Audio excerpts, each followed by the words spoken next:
कैसा लग रहा है पंजाब आके, और बेस्ट पार्ट क्या लगता है पंजाब में आने? पंजाब का बेस्ट पार्ट जब मैं पहले आता था तो खाना हुआ करता था, लेकिन अब पंजाब का बेस्ट पार्ट होता है यहाँ का म्यूज़िक। ज़्यादातर क्या होता है, टेक्निकल लैंग्वेज में अगर कहूँ तो 40-50 सेकंड बाद इंसान दूसरे गानों को ढूंढना शुरू कर देता है, वहाँ एक लैग आ जाता है। इस चीज़ का ख्याल डीजे फ्लो हमेशा रखते हैं। 30-40 सेकंड के बाद कुछ ऐसा आ जाएगा जिससे आप आगे भी सुनोगे, उसके आगे भी सुनोगे और शिफ्ट नहीं करोगे। यहाँ के आर्टिस्ट में जो जेन्युइननेस होती है, जो मिट्टी की सौंदापन होता है, वो कहीं और नहीं होता। पंजाबी खुद एक अपने आप में इंडस्ट्री है और ये किसी और लैंग्वेज के साथ अभी तक हुआ नहीं है और लगता नहीं है इतनी जल्दी हो जाएगा। तेलुगु इंडस्ट्री थोड़ा नज़दीक आ रही थी, लेकिन पंजाबी हमेशा से ही नंबर 2 पे रही है हिंदी के बाद। और ये अपने आप में, जैसे बॉलीवुड है इंडिया में, वैसे पंजाबी इंडस्ट्री अपने आप में एक इंडस्ट्री है। यहाँ जब किसी आर्टिस्ट का गाना रिलीज होता है, 10 आर्टिस्ट सामने से आते हैं उस गाने के बारे में अच्छी चीज़ें बताने के लिए। ये तालमेल, ये दोस्ती किसी और इंडस्ट्री में नहीं पाई जाती। दिल टूट जाए तब बजाना और दिल जुड़ जाए तभी बजाना, क्योंकि इस गाने में 2 इमोशंस है। एक बार हम प्रे कर रहे हैं कि यही इंसान मेरी ज़िंदगी में आए, और गाने के एंड में हम ये कह रहे हैं कि ये इंसान प्लीज़ मेरी ਜ਼ਿੰਦਗੀ ਸੇ ਚਲਾ ਜਾਏ। ਦੇਸੀ ਚੈਨਲ ਵੇਖ ਰਹੇ ਸਾਰੇ ਦਰਸ਼ਕਾਂ ਨੂੰ ਮੇਰੇ ਯਾਨੀ ਸਿਮਰਨ ਹੰਸ ਵੱਲੋਂ ਪਿਆਰ ਤੇ ਸਤਿਕਾਰ ਭਰੀ ਸਤਿ ਸ਼੍ਰੀ ਅਕਾਲ। ਸੋ ਡੀਜੇ ਫਲੋ ਦਾ ਲਾਈਵ ਗੀਤ 16 ਅਪ੍ਰੈਲ ਨੂੰ ਰਿਲੀਜ਼ ਹੋ ਰਿਹਾ ਹੈ। ਸੋ ਇਸ ਰਿਲੀਜ਼ ਦੇ ਲਈ ਅਸੀਂ ਸਾਰੇ ਇਕੱਠੇ ਹੋਏ ਹਾਂ। ਸਾਡੇ ਨਾਲ ਸਨੀ ਵਿਆਸ ਮੌਜੂਦ ਨੇ, ਗੱਲਬਾਤ ਕਰਦੇ ਹਾਂ, ਜੋ ਕਿ ਵਿੰਕ ਮਿਊਜ਼ਿਕ ਦੇ ਹੈਡ ਵੀ ਨੇ। ਸਤਿ ਸ਼੍ਰੀ ਅਕਾਲ। सत श्री अकाल।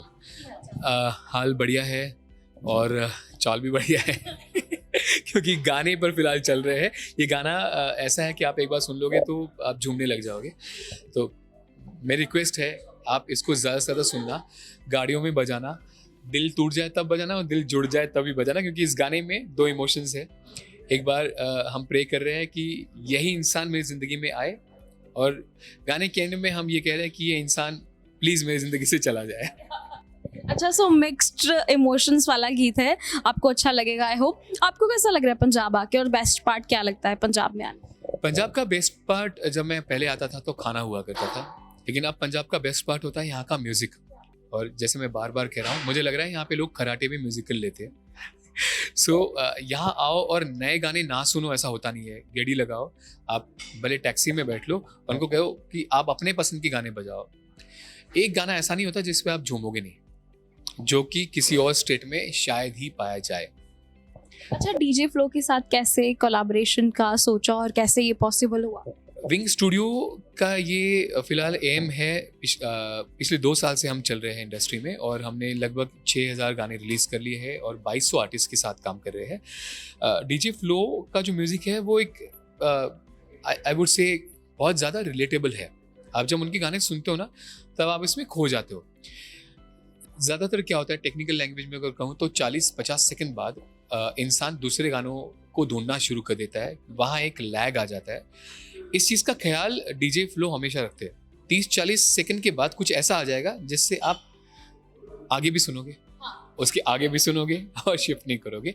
इसलिए जब हमने ये पैटर्न समझा, हमने समझ लिया कि हाँ, इस आर्टिस्ट के साथ काम करना है।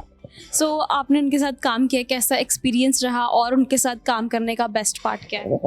एक्सपीरियंस ये रहा कि यहाँ के आर्टिस्ट बहुत हम्बल है, मतलब ज़मीन पर है। उनको पता है कि जैसे हम लिरिसिस्ट से भी बात कर रहे थे ना, तो वो बोल नहीं पाए कुछ, वो सिर्फ लिखते हैं। वैसे यहाँ के आर्टिस्ट म्यूज़िक बना लेते। मैं कैसे कहूँ, मैं पूरा इंडिया घूमता हूँ, हर स्टेट में जाता हूँ, हर शहर में जाता हूँ। यहाँ के आर्टिस्ट में जो जेन्युइननेस होती है, जो मिट्टी की सौंदापन होता है, वो कहीं और नहीं होता। 16 लैंग्वेजेस में आप गाने बना चुके हो, काम करते हो, हाँ, डिस्ट्रीब्यूट करते हो, राइट? सो पंजाबी लैंग्वेज में क्या सबसे यूनिक लगता है, और पंजाबी लैंग्वेज की क्या क्या पॉजिटिव चीज़ें हैं जो आपने ऑब्जर्व की हैं? पंजाबी लैंग्वेज की कैटेगरी में नहीं आता। पंजाबी खुद एक अपने आप में इंडस्ट्री है और ये किसी और लैंग्वेज के साथ अभी तक हुआ नहीं है और लगता नहीं है इतनी जल्दी हो जाएगा। तेलुगु इंडस्ट्री थोड़ा नज़दीक आ रही थी, लेकिन पंजाबी हमेशा से ही नंबर 2 पे रही है हिंदी के बाद। और ये अपने आप में, जैसे बॉलीवुड है इंडिया में, वैसे पंजाबी इंडस्ट्री अपने आप में एक इंडस्ट्री है। यहाँ के सारे रूल्स अलग है, यहाँ के सारे नॉर्म्स अलग है। हम बाकी इंडस्ट्री में बाकी लैंग्वेजेस के साथ जब बात करते हैं ना, तो वहाँ का कैलकुलेशन अलग होता है, यहाँ का कैलकुलेशन ही अलग है। ये एक बड़ी प्यारी इंडस्ट्री है जो तालमेल के साथ चल रही है। एक दूसरे का हाथ पकड़ के। यहाँ जब किसी आर्टिस्ट का गाना रिलीज होता है 10 आर्टिस्ट सामने से आते हैं उस गाने के बारे में अच्छी चीज़ें बताने के लिए। ये तालमेल, ये दोस्ती किसी और इंडस्ट्री में नहीं पाई जाती। पिंक स्टूडियो का पंजाबी इंडस्ट्री को लेकर या म्यूजिक को लेकर क्या विजन है? विजन यही है कि यू नो आपने लैंग्वेज समझ में आती है या नहीं आती है, आप पंजाबी गानों पर झूमो और उसकी जिम्मेदारी मेरी है। सो इन फ्यूचर क्या प्लान है? कोई और आर्टिस्ट जिनके साथ आपने कोई प्रोजेक्ट प्लान कर रखे हो या कोई भी? लगभग ऐसा समझ लीजिए कि कॉइन डिजिटल के साथ महीने में 2 गाने ऐसे आने हैं जो यहाँ का एंथम बन जाएंगी, क्योंकि हमने सुने हैं वो गाने। अभी बताना सही टाइम नहीं है, लेकिन गाने ज़ुबान पर चढ़ जाएंगे। ये गाना हमने 1 महीने पहले सुना था लाइव और तब से ज़ुबान पर चढ़ा हुआ है। अब आपकी बारी है सुनने की। लाइव बहुत जल्दी रिलीज हो रहा है, परसों रिलीज हो जाएगा, राइट? सो कह दीजिए दर्शकों को इस गीत के बारे में कुछ, जो वो सुने इस गीत को। इस गीत को मैं कैसे कहूँ, इस गीत को अपने गाड़ी में सुनना है, अकेले में सुनना है, ब्रेकअप हुआ तब सुनना है, प्यार में पड़े हो तब सुनना है। इस गीत के साथ बहुत सारे इमोशंस जुड़ सकते हैं। आप सुन लीजिए और बता दीजिए हमें कैसा लगा गाना आपको। Thank you so much and all the very best. Thank you very much.